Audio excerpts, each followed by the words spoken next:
Hey guys, welcome back to Master Matriarch's Canines. Well, today I want to talk to you a little. Oh, I'm sorry. My name is Sean Pam, and I'm the Master Matriarch. I've been training dogs since 1969, and as you can see, the lighting's not the greatest, so it makes me look a whole lot older than I actually look.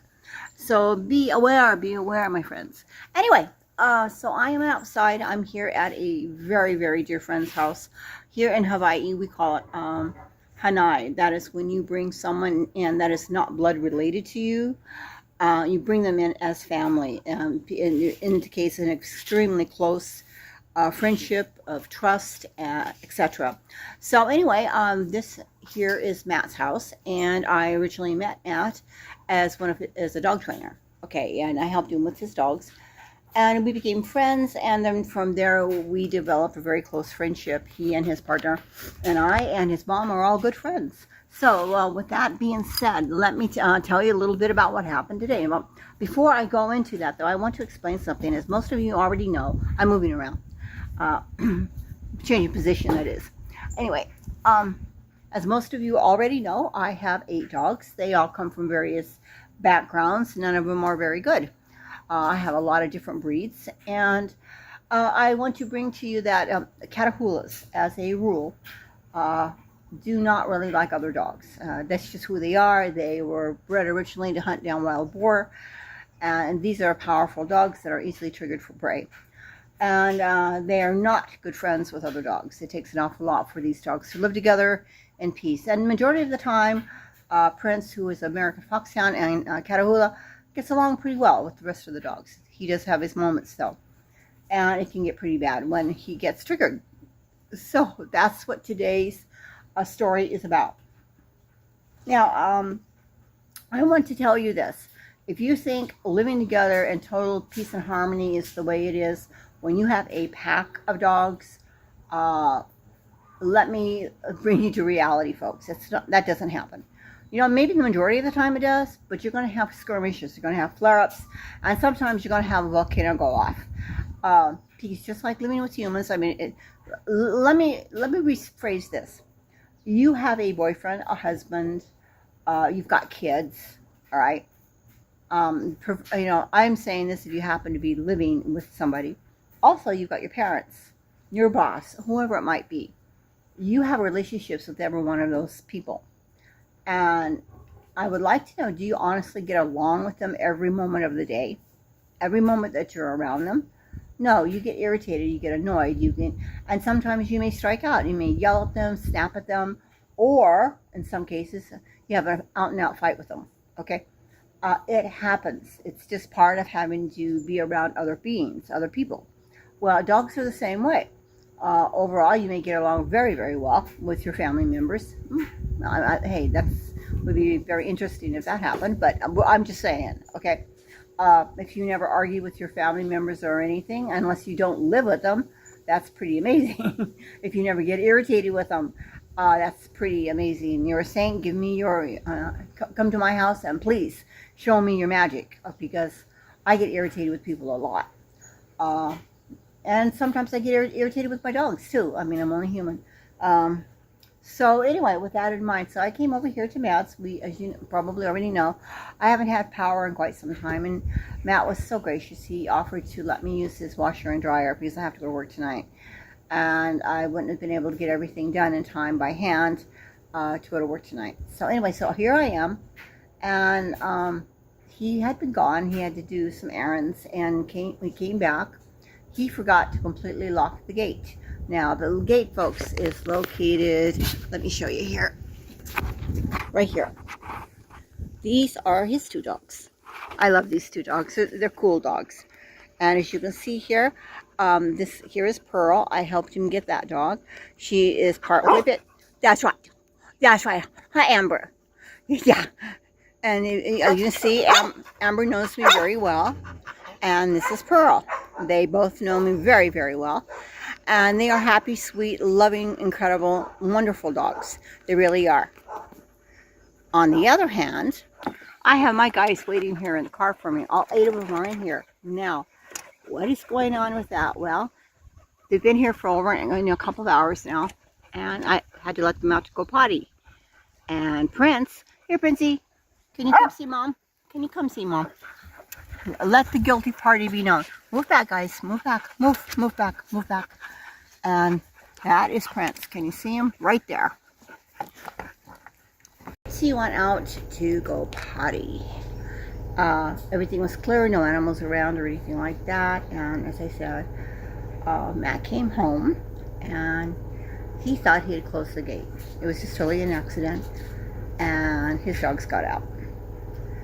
And Prince was already outside going potty. And that quick movement, he saw it as a threat. All he knew that there were some dogs running at him, and naturally he went on the defensive. That is normal. If you were standing somewhere all alone, minding your own business, and you saw some people running up on you, you probably would have had a very negative reaction too. Now, the reason I'm doing this comparative to you for you is due to I don't want this usual knee-jerk response like, well, your dogs aren't trained. Okay, put yourself in the dog's place. He didn't understand what was happening. If you suddenly were somewhere, like I said, minding your own business, and you suddenly saw some people running up at you, your first response would be, that's a threat. And how you handled it, well, it could have been one in a dozen ways, all right? And Prince's case, what he did was he reacted like any dog would.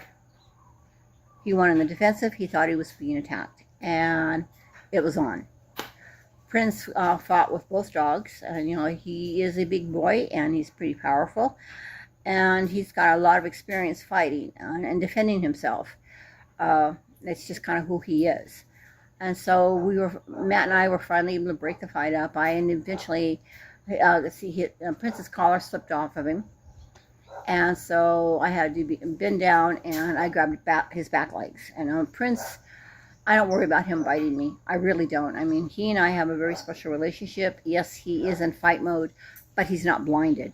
I've never seen this dog in a complete blind fight mode.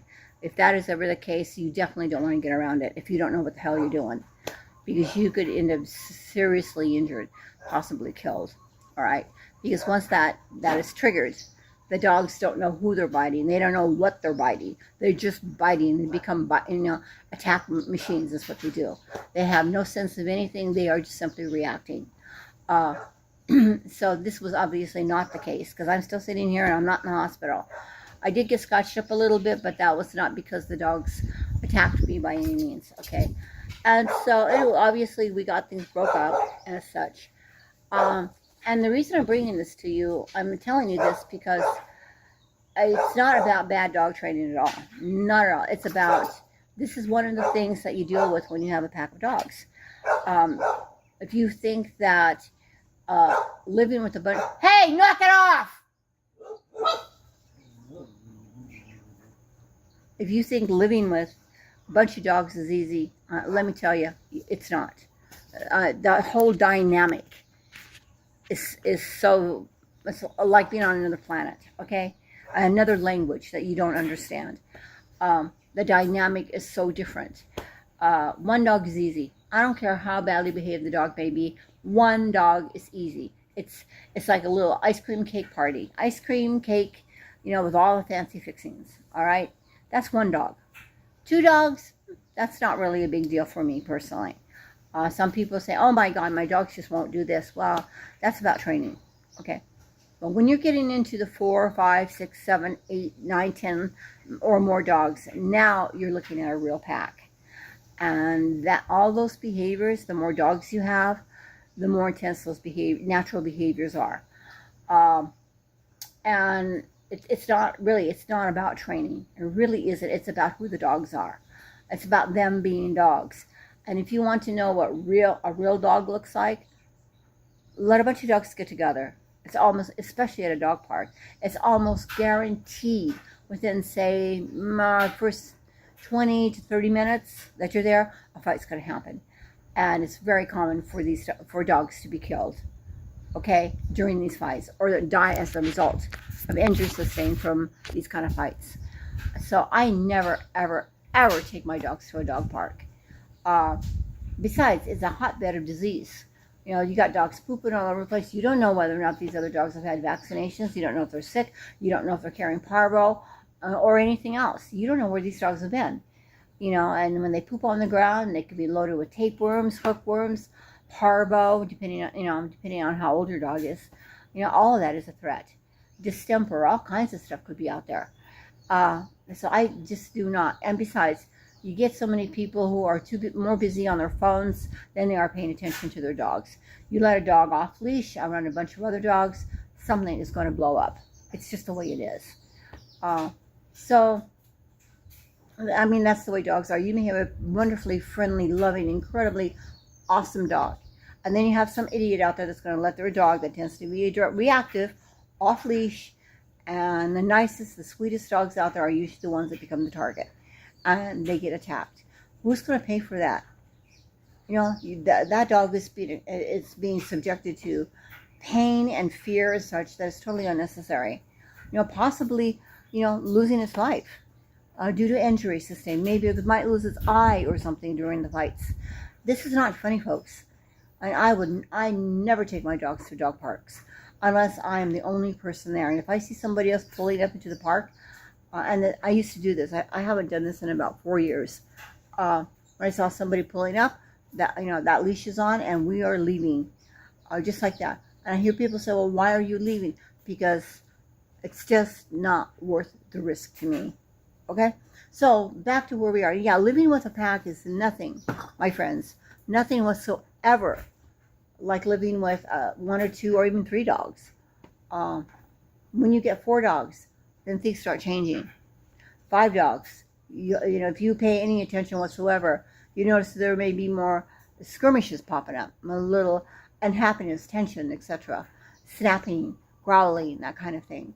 You push it up to 5 dogs, 6 dogs. And as I said before, the more dogs you have, the more likely something's going to happen, the more intense things can be. And trust me, purely positive training does not work. Not with that kind of dog, many dogs. And if you don't establish yourself right off the bat that you are a pack leader, that you are the one in charge, somebody's going to step up and they're going to think, okay, I can be in charge. And trust me, it never works out well. Never. Because you need to be the boss. I'm sorry, Zach, but this is the way it is. Hierarchy is a real thing. If you have 1 or 2 dogs, like I said before, whatever. But when you work with the kind of dogs that myself, Christopher Clugston, I'm sorry, I'm still a little bit adrenalized from the disagreement. Christopher Clugston and I work with, then you can step up and say, oh, all right, you know exactly what I'm talking about. You have to establish who's in control. Otherwise, somebody's going to step up. And it's always the dog. And it's usually the dog that is least qualified to do anything like that. Dogs aren't supposed to be leaders. Unless you're in like a sled team, something like that. But those are very, very special kind of dogs. So anyway, hey guys, thanks for watching. And, you know, this is pack behavior. It's reality living in a pack. But nobody's hurt. Nobody has to go to the vet. I'm a little baked up because I fell down right back here. I fell into that stuff back there. But everything's okay, you know, during the fight. I just lost my footing. And so I've got to go to work here in a little while. And so this is always lots of fun. Anyway, guys, I'm going to go ahead and I think I'll do a video talking a little bit about the differences of being in a pack and just having a few dogs. I think I'll probably go into that with more detail. All right, so we'll go ahead and we'll talk to you guys later. Thanks so much for watching us. And again, as always, if you don't train them to do the right thing, you are training them to do the wrong thing. But you must understand something. What is innate? What is actually regular behavior? What have they learned? What's environmental?